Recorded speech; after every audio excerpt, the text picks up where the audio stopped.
Hey guys, thanks for stopping by. This is Wesley. This is the Money Monkey. We're going to do some reaction videos to Caleb Hammer.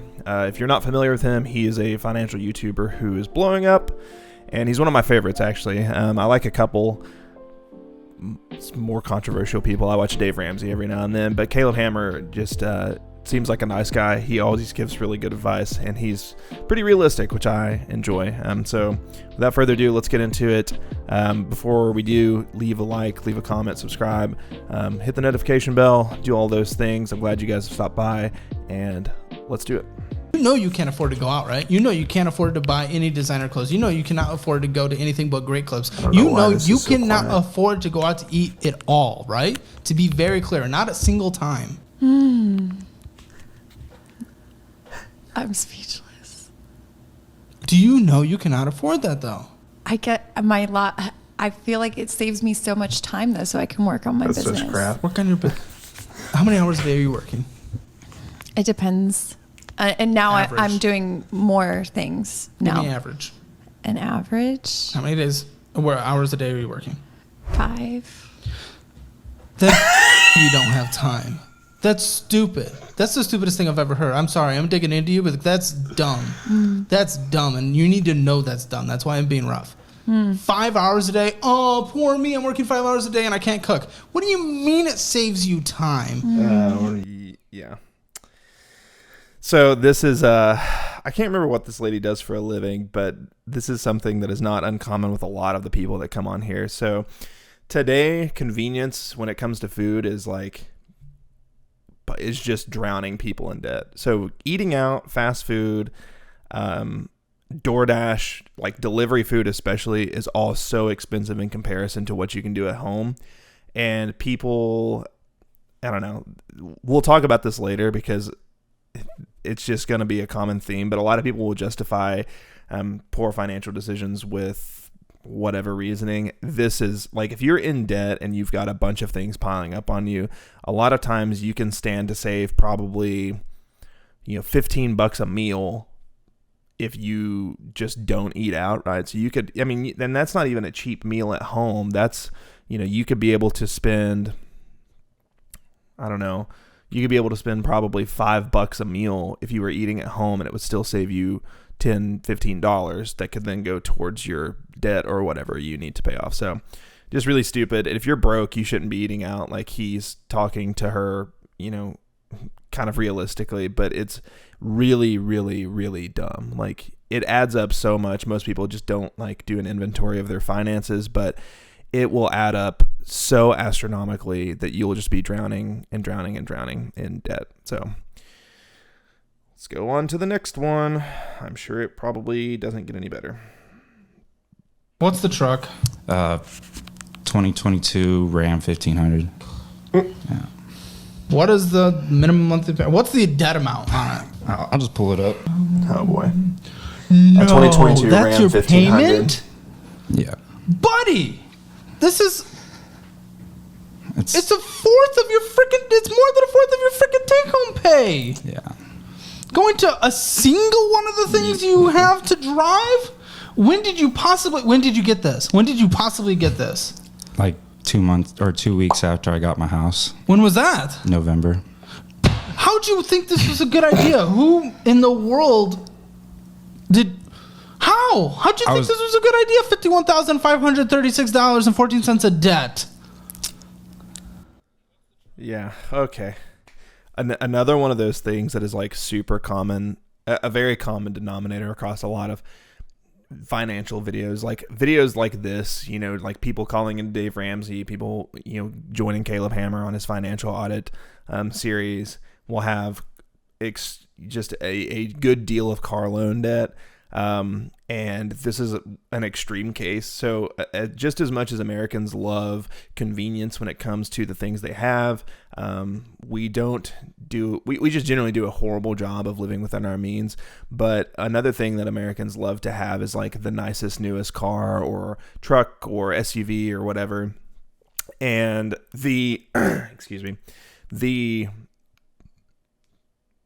it's just not uncommon for this to happen, right? So you go to a dealership, they want to sell you a car, and they definitely want to finance you a car, because if you get their financing, especially if you're paying 0% down or don't have a trade-in or whatever, then they're getting not only the value of that car, which they set out to sell, but they would also get the charges of your financing. And for something like this, even if you had a good interest rate, 5% of $51,000 would end up being almost $3,000 of extra money that they would get from you. For them to get above water on something like this, you really only have to make a few payments, because then if you default on it, they'll repossess it, and they're still essentially dealing with a new car that hasn't depreciated very much. To get this amount of debt into something that depreciates so substantially is kind of silly. There are different options.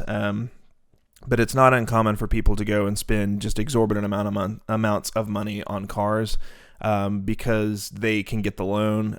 It's almost like a secured loan, right? You have the car itself has value. So if you make X amount of payments on it, then you have built equity in that car, so that then if the loan goes bad, then they know that they can take the car to pay off what they deserve in the loan. This brings up an important point. So this guy's spending a quarter of his monthly income on his truck, and that is just that. I mean, that's pushing the amount that you would allot for your living expenses, like your mortgage or your rent. And he probably got this loan no problem. It's important to know that just because you can get approved for something does not mean you can afford something, right? So just because you can make the minimum payments on it does not mean that you can afford it, does not mean that it fits well into your monthly budget, and does not mean that it's a good idea, right? So I suspect that this person probably got approved, like I said, no problem, for a $50,000 truck, and they are now probably not doing great. I don't know anything about the interest rate just based on this video, but it's just a really stupid way of spending your money. I don't know anything about cars, but I know for a Toyota, whatever, $20,000 to pay over the course of just a couple years with a $718 minimum monthly payment on here. Yeah, it was like not the best deal, but it was not the best deal. But I needed an SUV because I live in a snow area. You don't need an SUV. I needed an all-wheel. No. I lived in like the fifth snowiest college in the United States, and I had a sedan the entire time. You get snow tires, you're fine. And it was 2-wheel drive, and I delivered Jimmy John's. Justification. So I lived in a very warm climate. I've never driven in snow before. So you learn. It was scary. Oh, it's very spooky, but you learn. Okay. I think I remember this one. So this lady in particular is, I believe, a infectious disease physician. And so for people not familiar with the medical training process, this person has done 4 years of medical school with probably very little to no income. It's all student loans and scholarships and that type of thing. And then you do 3 years of residency. For infectious disease, it's 3 years of internal medicine residency, where the average pay is going to be about $55,000 a year, which is not great money considering how much you work in residency. And then subsequent to that, you do an infectious disease fellowship, which I think is 2 years, maybe 1 year. So post-college, you're looking at about, 8 years of training with pretty low income. And so most of the time, and I talked about this in some other videos, you kind of start off behind a little bit in terms of saving for retirement, in terms of gratification from your work, because you're still not really at the end of the tunnel, and you don't get to that end of the tunnel until you're about, almost 30 years old, not unfrequently. And so for this person, and for many other people, it's not uncommon for the first thing that people do when they do hit that spot where they go from making $60,000 a year to making $200,000, $300,000 a year is to splurge and get the car they always wanted, whatever. For her, it seems like she bought a Toyota, which is not a bad choice, but still $718 of monthly payments is pretty high. And the point he's making is that a lot of times when you make these bad financial decisions, it's really easy to justify them. Hey, I needed a snow vehicle. I needed whatever. I had this plan. I thought that I could pay it, yada, yada, yada. And the hardest thing to do as far as setting healthy habits is to be able to address your prior decisions in retrospect and humility, and just acknowledge, like, hey, I made this bad decision. I'm not going to do it again. And now I have to work to fix it, right? So the guy in the last video with the $51,000 truck needs to be able to look at that and be like, man, this was really stupid. And then sell the truck. In all honesty, optimally, I don't know when that video was made, but a lot of times they have like a take back, 30-day, 60-day take back. And that would be a godsend for him, because you can get a lot of vehicles for, a good vehicle for half the price and be so much better off. Your monthly payment's going to be much better. The depreciation, I don't know what it is on like a Dodge Ram, but it doesn't strike me as one of those cars. Like Toyotas and Hondas especially don't tend to depreciate as much, which is why a lot of times people favor buying them new over used, because the benefit of getting a used car is pretty minimal, especially in today's market. But that's just kind of a couple things that we see not infrequently in this situation. Just getting out, having access to money, and then regardless, and most of the time you get out of medical training and you're pretty broke and you've probably got a lot of debt. You've got student loan debt, you may have credit card debt.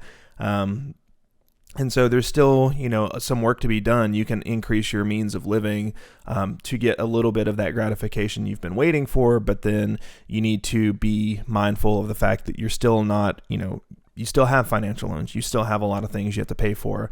And it just doesn't seem, $700 a month is a lot of money for anyone. So desperate to hire right now. If any industry is desperate to hire, it is service. And how long do you think I'm going to last there? What does that mean? In terms of get fired, or are you existing? Yeah, until I raise an issue and then. Well, if you decide to be a big boy and take care of yourself, you'll last there for a while. Mm-hmm. Maybe. What is maybe? I just know somebody's going to be like, oh, you think you're a smart kid. And I am. I have a degree in information systems. So if I see a way to improve something, I'm going to suggest it. And Why then they're going to have this degree in information systems that no one cares? We don't care. What did I spend that time on, man? What did I do? Why do I have a degree in information systems if nobody cares? We don't. No. We don't care. We don't. Should I go back to Texas Tech and just give it back to my professors? Be like, nobody gives a shit. Okay, so it's exciting to you, but in the real world, it actually does matter. Like, I've accomplished a lot of things with it. But because of the degree or because of yourself? This one is just this doesn't have like any financial insight, right? Well, it kind of does. This guy, I've seen this video. I've probably seen all of the videos that these are from. And if you haven't watched Caleb Hammer's YouTube channel or you haven't subscribed, you should go over there. He's like inching in on 750,000. Shout out to my boy Caleb. This guy in particular was pretty funny because he seemed like he was very thin-skinned, and Caleb is not the most soft when it comes to talking to people about their situations. And the scenario that he's bringing up is that this guy has a degree in information systems. I can't remember. I guess he got it from Texas Tech, which probably wouldn't cost you that much money.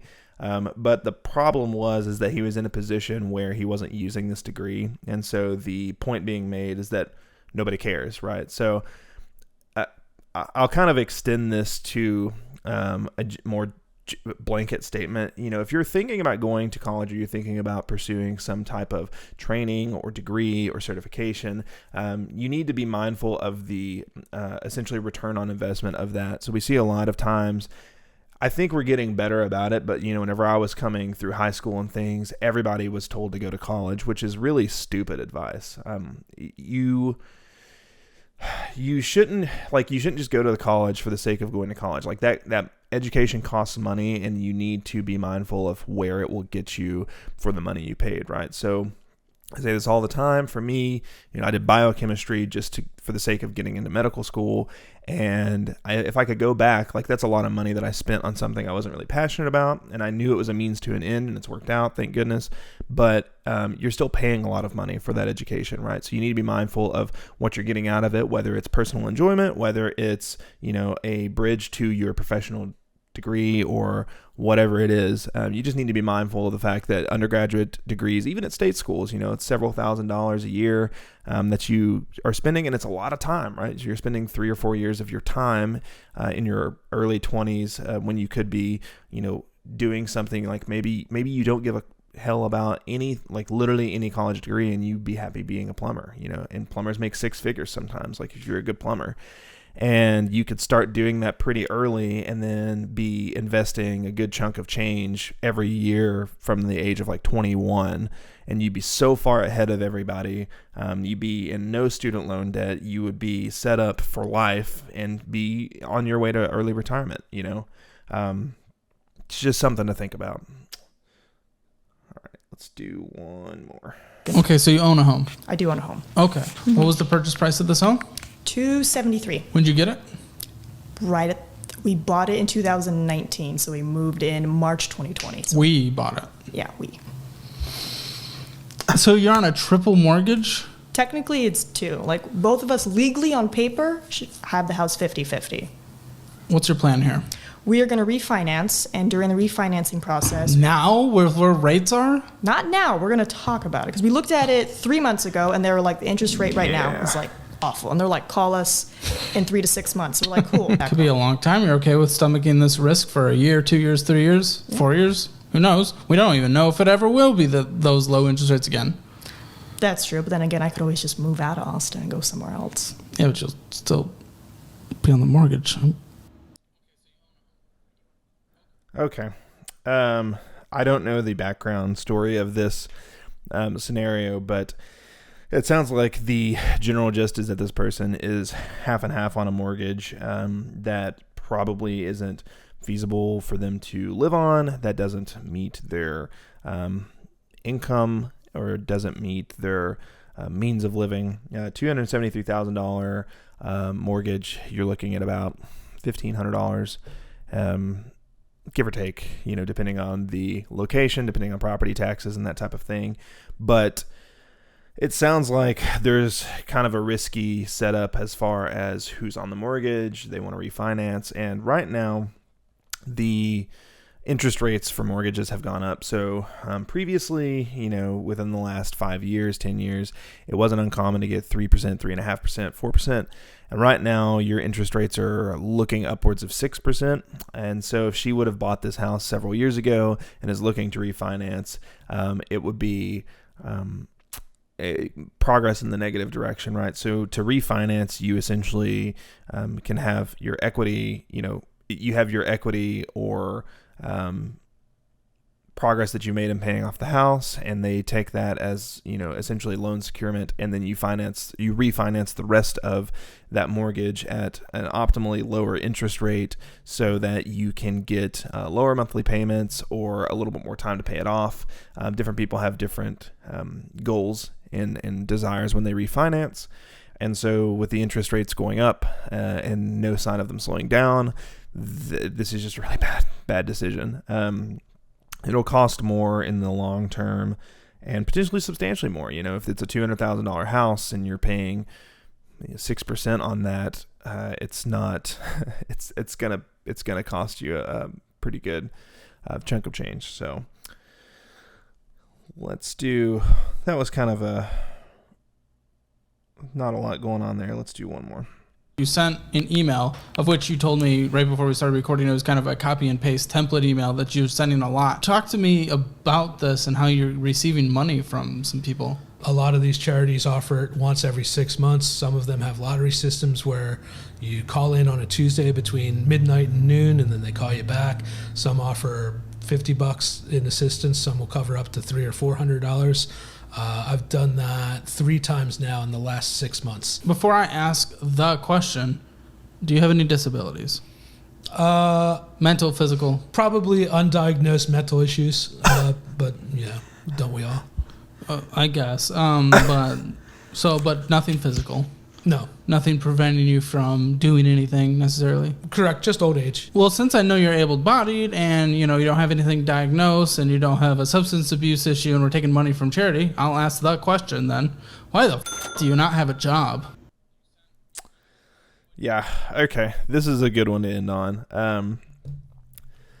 This is not really general financial advice. Most people don't do this, but this person is...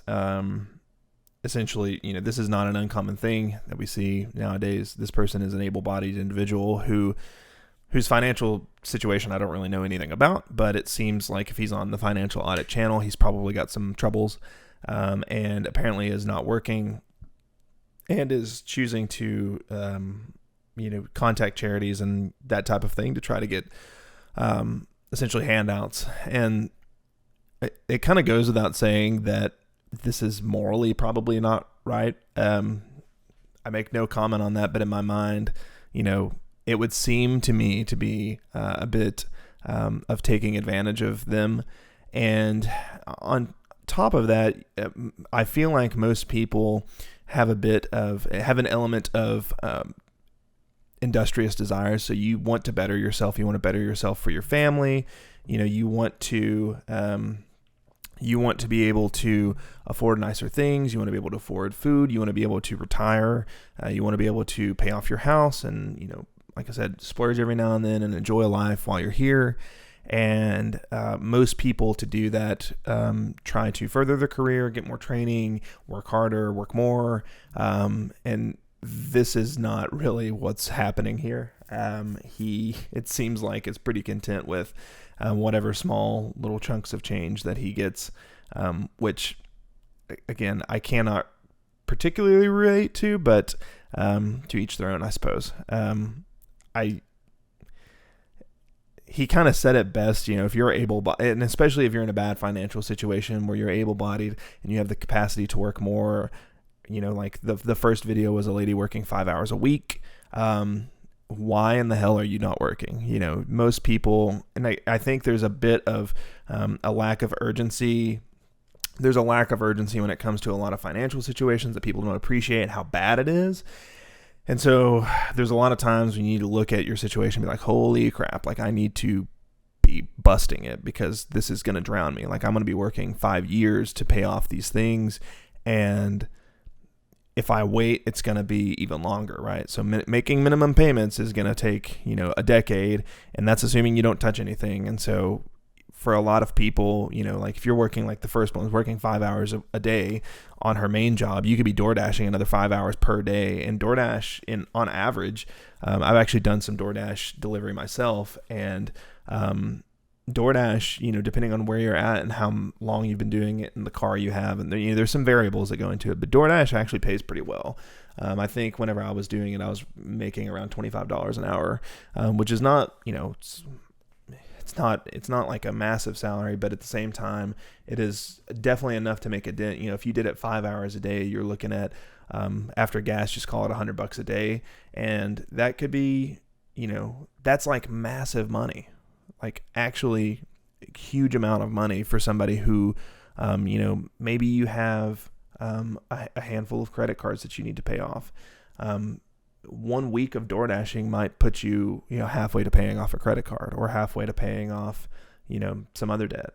And it's not, it's not the job that we want to do, obviously long term, but it's still a big chunk of change. So that's just, that's kind of frustrating. Thank you guys for watching.